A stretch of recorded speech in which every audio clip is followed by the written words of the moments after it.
Hello, this is Chris Reed from Morningstar, and listen, we are in the middle of our New Era conference planning session. And we're talking about what New Era is. This is our Education Reformation Association, ERA, New Era, knowing that there needs to be an alternative to education, but also discipling children. And so we're kind of going to go around the room here and just sort of talk about what areas that we're discussing that frankly might be significant that maybe you have or haven't thought about. And so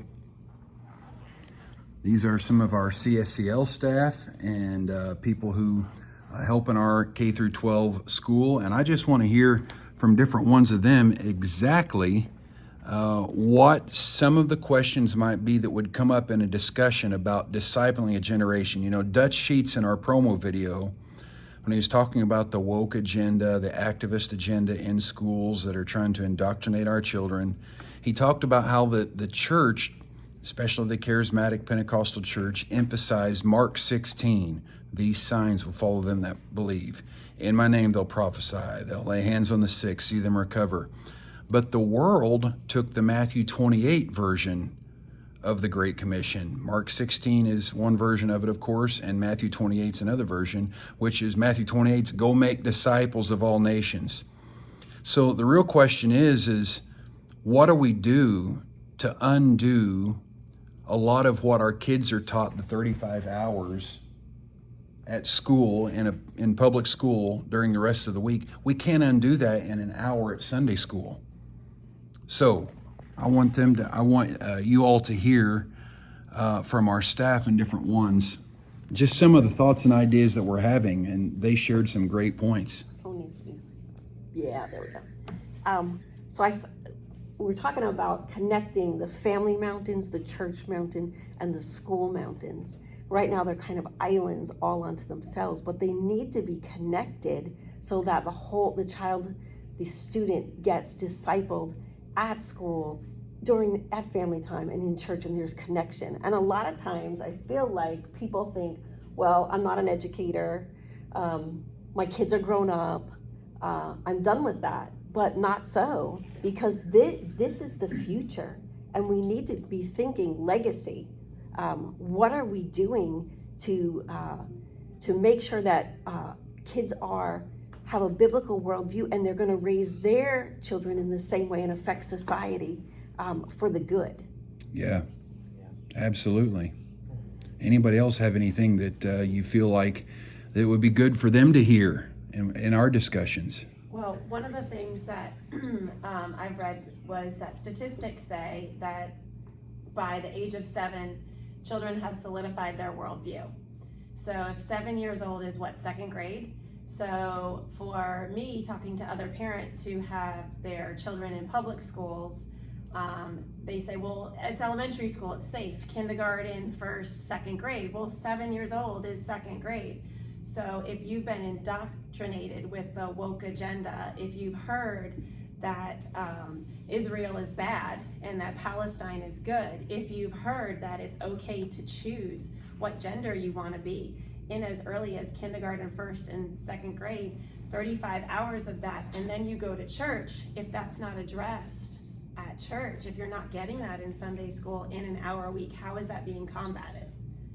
They're already choosing their worldview, and parents don't realize that. So for me as an educator and as a mom, I want my kids to have their worldview.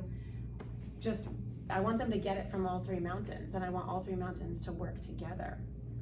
And to your point, and I think you can actually speak to this, if they're getting one worldview, a very secular humanist worldview at school for 35 hours a week, come home, that creates confusion when the worldviews clash. Yeah, I'd say one of the biggest things for this conference is the gap between empowering church, family, and educators to have tools and equipments to disciple a worldview. And so as we've been planning and sitting here, we're talking about, hey, we've been looking at our exhibitors and our conference attendees, and they want to move forward in their mission. They want their children to have a biblical worldview, but they don't really know how to tie them all together. So the purpose of it is, hey, we're going to bring all of them together and we're going to give you those tools to help empower you. So it's not just like us saying, yes, it's for the kids, but it's for the pastors, and it's for the educators, and it's for the mom and dad who's sitting there looking at the news completely disturbed. And what we're asking is for people to be on the offense, not on the defense. We're saying we're going to get ahead of this thing, talking about legacy, so that their children are empowered going forward. You know, the Bible always talks us about the seed. It's always about the seed. Yep. And if we do not start thinking about, not about us, but about others and valuing others as people and what they have to give out, then we're just never going to move that dial. So that's what we're discussing here is, yes, it's for your children, but it's for you. It's for the people to get equipped and ready to move forward. Yeah, it really does take a village to raise the children, and we want the right village. And like Nadir was saying, the expo is a place to really go and get the tools. Maybe you feel really strong. Your kids go to a great church. But what does the school look like? How do we disciple with education? Or maybe you feel great about the school. Okay, well, I feel like I need some more tools for at home, my family life. And so this is a place where you can really get that and feel prepared and go out with a plan and something that you can leave and execute right away. And we're really excited about that. Yeah, it's a place to collaborate.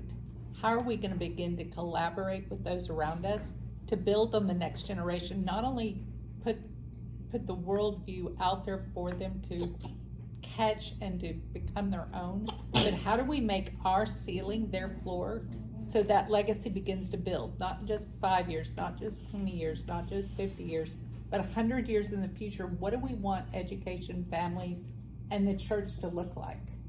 We want the kingdoms of this world to become the kingdom of our Lord and of his Christ. What are we doing today to make that happen tomorrow? That's right. That's right. You know, one of the things that we were mentioning in this conversation is the church has gotten really good at summer camps, youth groups, of getting young people saved, but the world then disciples them the other 6 days of the week. And then sometimes parents are busy, both parents are working, and so they rely heavily upon the youth group or the Sunday school to be the primary educators of their children. But Deuteronomy 6 says something powerful.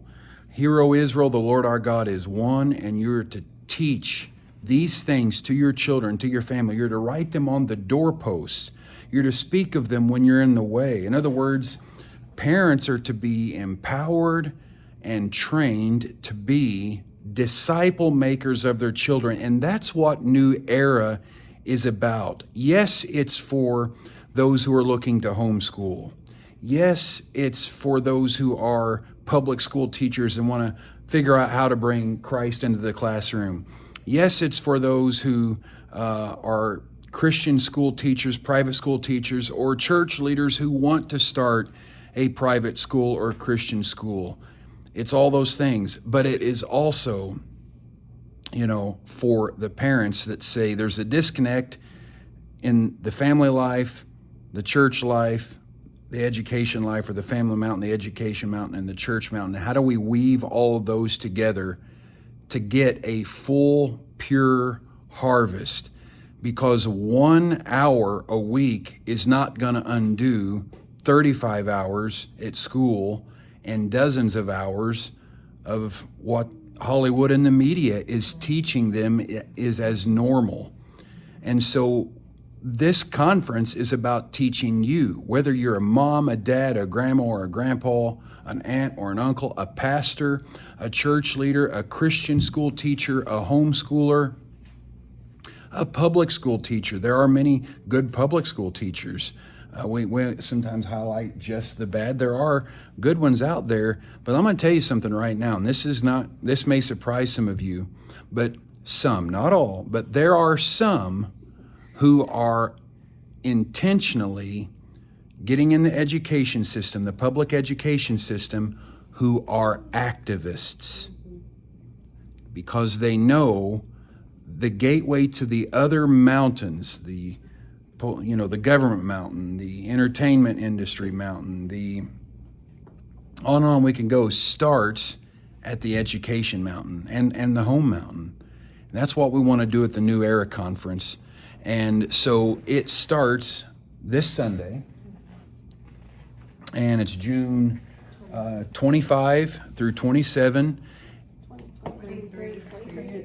23 through 25, scratch that. Listen, this is raw, totally like uncut, and I did it this way on purpose. So there you go. There you go.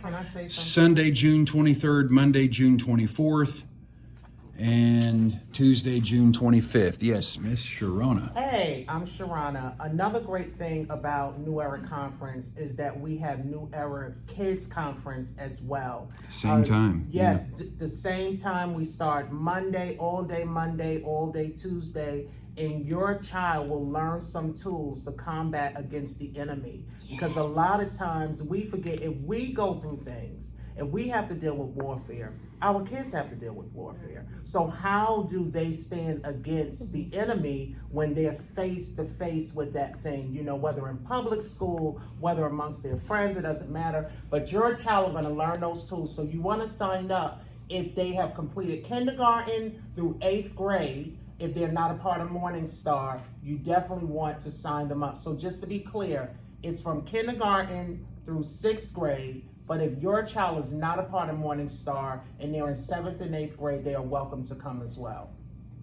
That's good. Anything else anybody wants to share? Listen, go to mstarevents.com. mstarevents.com. And you can find out information about it. It says right there, New Era Conference. Click on it. You can get your information, and you can register there, and the New Era Kids Conference. So you can register as an adult and register your kids, all on the same page there. We hope to see you there this Sunday, June 23rd through the 25th, here at Morning Star Ministries, Fort Mill, South Carolina. We're just 15 minutes south of Charlotte. And we want to see you here. It starts Sunday evening. Dutch Sheets is going to be our guest speaker. But we have some great, awesome, powerful speakers sitting here at the table. Educators, youth pastors, Christian school principals. These are world changers. And I wanted to bring you in on our conversation. It's as simple as that. So register at mstarevents.com, and you don't have to be charismatic to come to this.